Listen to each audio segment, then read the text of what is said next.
Social media पर यह कहानी वायरल हो रही है कि मध्य प्रदेश की रहने वाली काजल जब यूपी के झांसी में शादी करने आई तो वहां पर एक सिरफिरे आशिक ने उसका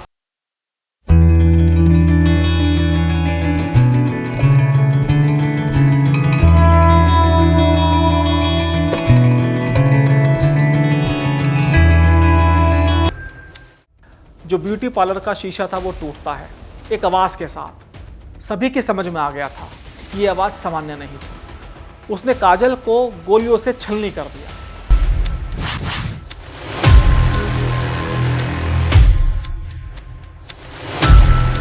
वैसे तो कोई भी दुल्हन जब ब्यूटी पार्लर के अंदर जाती है तो उसका काम वहां पर सजना संवरना होता है, हाथ पर मेहंदी लगवाना होता है। लेकिन उत्तर प्रदेश के झांसी में एक ऐसा ब्यूटी पार्लर था जहां पर एक दुल्हन अपनी आंखों में सपने लेकर गई सजने संवरने के, पिया के नाम की मेहंदी लगवाने के। लेकिन जब वो वहां से बाहर निकली तो ना तो उसके चेहरे पर मेकअप था और ना ही उसके हाथ में मेहंदी थी। उसके चेहरे पर और हाथ में खून लगा था। ब्यूटी पार्लर के अंदर से उसकी लाश निकली। आपको ये कहानी खूब पता होगी।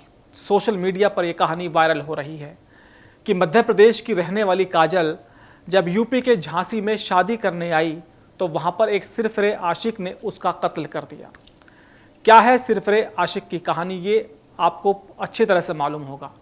लेकिन अब कहानी में नया मोड़ आया है। 3 दिन बाद जब वो सिरफिरा आशिक पुलिस को नहीं मिला, लेकिन आज उसकी लाश पुलिस को जरूर मिल गई।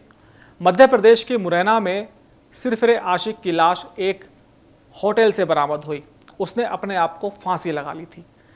कहानी यहाँ पर पूरी तरह से उलझ कर रह गई है। मैंने भी बहुत सारी क्राइम की स्टोरीज पढ़ी हैं, उनको लिखा है, उनको देखा है अपनी आंखों से। अधिकांश घटनाओं में देखने को मिलता है कि जो भी सिरफिरा आशिक होता है या फिर एक तरफा प्यार करने वाला, जब भी वो अपनी प्रेमिका को मारता है, उसकी हत्या करता है, तो वो भी वहीं पर अपने आप को ख़त्म कर लेता है।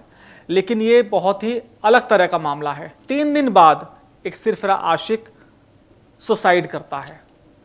झांसी और मध्य प्रदेश पुलिस इस मामले की जांच कर रही है। पूरी कहानी अगर मैं आपको सिलसिलेवार तरीके से बताऊं तो कहानी संक्षेप में यह है कि मध्य प्रदेश में रहने वाला दीपक एक लड़की काजल को एक तरफा प्यार करता था। प्यार में वो इस कदर पागल था कि उसकी आंखों में, उसकी दिल में एक जुनून बन गया था कि भाई वो कैसे भी करके काजल को पाले। लेकिन काजल और उसके घर वाले उसके एक तरफा प्यार के पूरी तरह से खिलाफ थे और लगातार वो काजल को परेशान कर रहा था।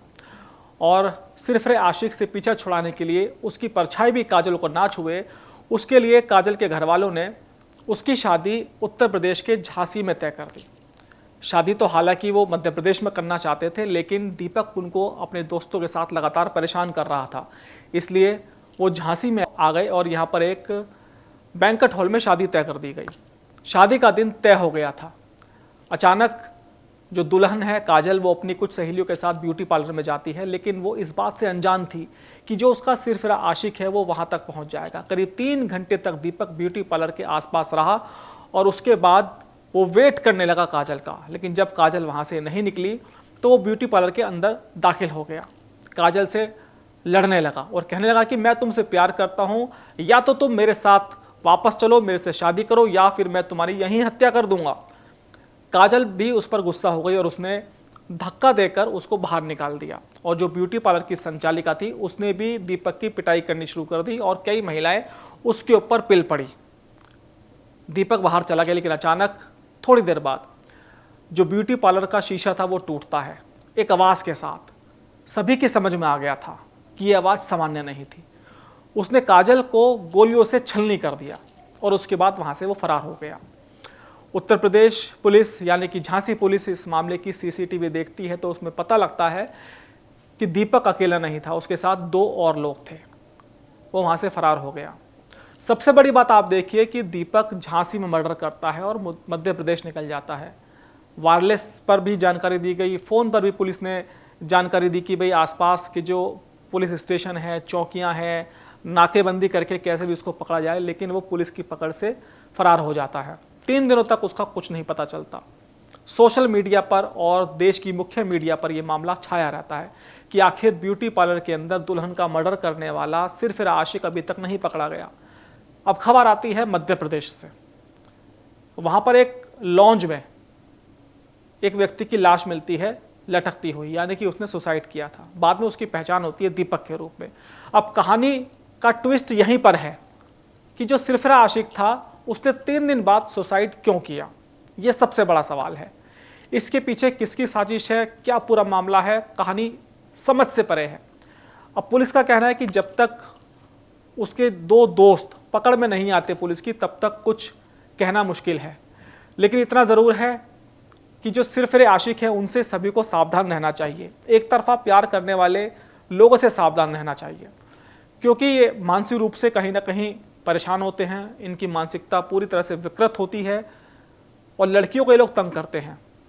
ऐसे मामलों में पुलिस और प्रशासन के अधिकारियों को एक ऐसा रुख अपनाना चाहिए कि इनके खिलाफ कड़ी से कड़ी कार्रवाई हो, ताकि ये लोग लड़कियों को नुकसान ना पहुंचा पाएं।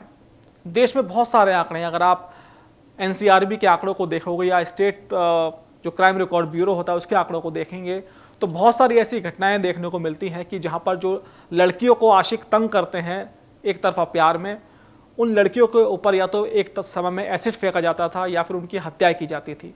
ये भी ठीक उसी तरह का मामला है। जहां एक तरफ दीपक काजल की हत्या के लिए जिम्मेदार है, वहीं मध्य प्रदेश पुलिस को भी इस मामले में छोड़ा नहीं जा सकता, क्योंकि उनको लगातार मालूम था कि एक सिरफिरा आशिक एक लड़की को परेशान कर रहा है।